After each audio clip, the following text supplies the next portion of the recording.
It looks like they are debating the Defend the Guard Act. So let's listen in to Senator Tammy Nichols. Follow and abide by our Constitution and what has been set out for us. Mr. President, I would like to read a quote by Merriam-Webster, if I could. Is that the dictionary guy? It is the dictionary guy. I have permission to read from the dictionary. Thank you, Mr. President. So Merriam-Webster, he was one of the finest statesmen of our nation.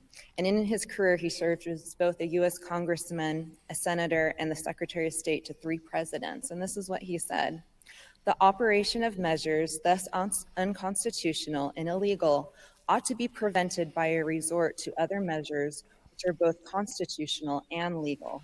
It will be the solemn duty of the state governments to protect their own authority over their own militia, and to interpose between their citizens and arbitrary power by the federal government. These are among the objects for which the state government exists." So for decades, the federal government has sought to use our National Guard as a tool to fight undeclared wars in violation of the federal law, and SB 1252 will hold the federal government accountable and end this unconstitutional practice. And with that, I will be voting in support of this bill. Thank you, Mr. Is there further debate? Hearing none. Senator Adams, you're recognized to stand and close the debate. Thank you, Mr. President. I did write down all the districts of all the folks who testified, and I appreciate all the testimony. This discussion needs to happen. It's healthy. I wanted to address a couple of the things that were brought up. First off, that somehow by the passage of this legislation, we would no longer be allowed to train. Title 32, which this legislation does not touch at all, is state orders training. Title 10 is active duty combat. Now, when you get called up, you might get Title 10 orders. That is, as the senator from District 8 brought up, the 1933 National Defense Act. That law was passed for uniformity. For uniformity. To make sure that the lieutenant in the Idaho National Guard is the same rank structure as over here and that everybody's getting trained. So when we do get called up through a declaration of war, that we all know what to call each other. We all know the pecking order.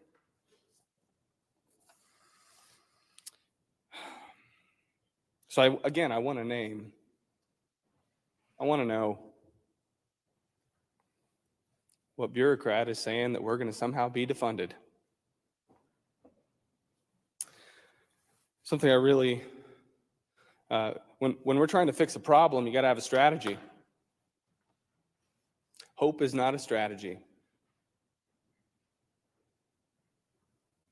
We have to take action. And this is action. You know, we fight federal bureaucracy on behalf of our citizens every day.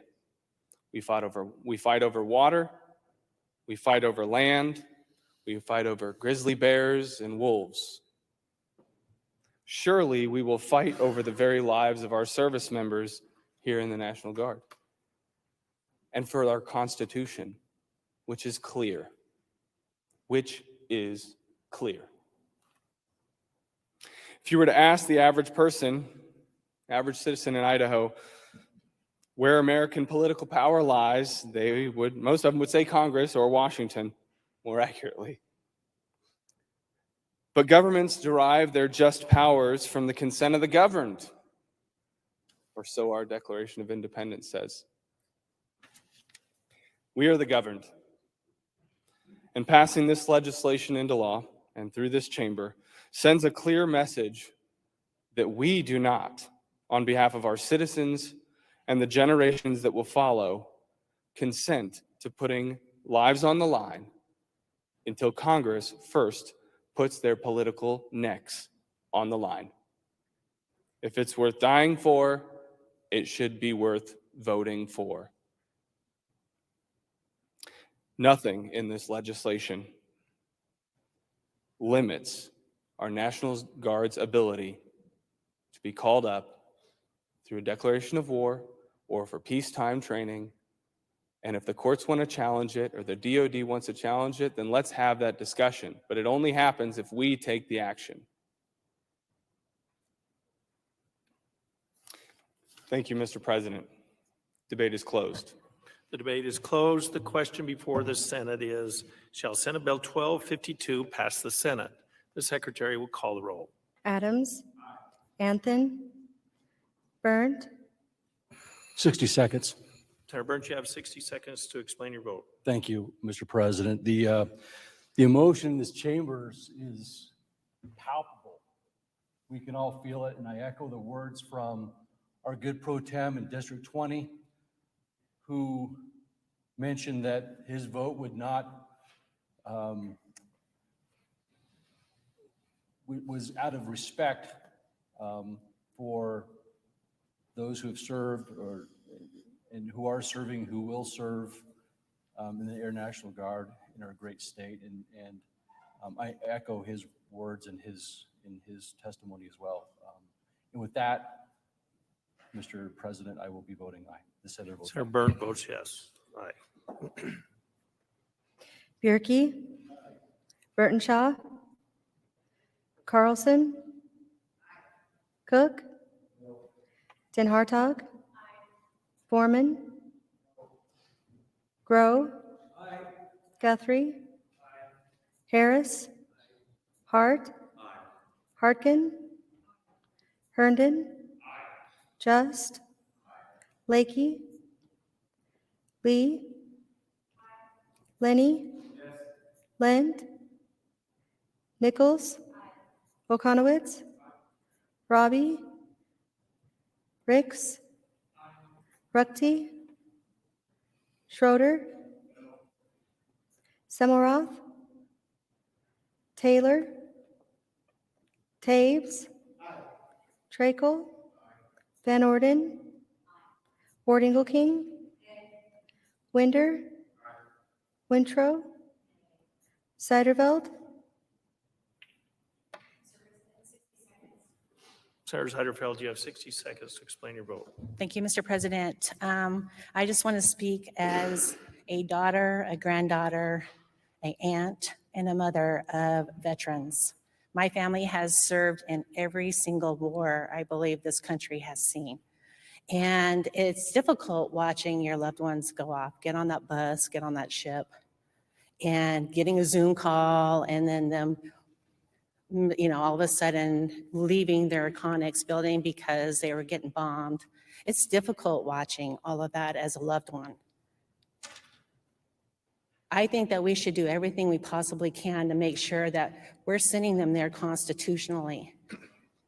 They are giving their lives for us. There's no greater love than one who will give their life for another. I think that constitutionally, we should do everything that we can, that when we send them there, we are considering the cost and making sure we're doing it constitutionally.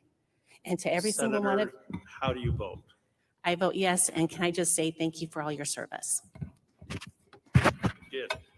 Senator Seiderfeld votes yes. Anthon. Burtenshaw. Lakey. Lent. Robbie. Ruckty. Mr. President, 60 seconds. Senator Rudke, you have 60 seconds. Thank you, Mr. President. Mr. President, I think the reason that we're all having, at least some of us, tough time with this vote is because it's actually the wrong debate. I think the real debate is what role we feel the United States should play around the world, and this just becomes a placeholder for that debate. Are we going to be isolationist, or are we going to be the defender of democracy that we have since World War II? It's not a coincidence that it was since World War II that we became a world power, and that the last time we declared war was in World War II. For that reason, I'll be voting no. Thank you. Senator Rudke votes no. Semmelroth. Taylor.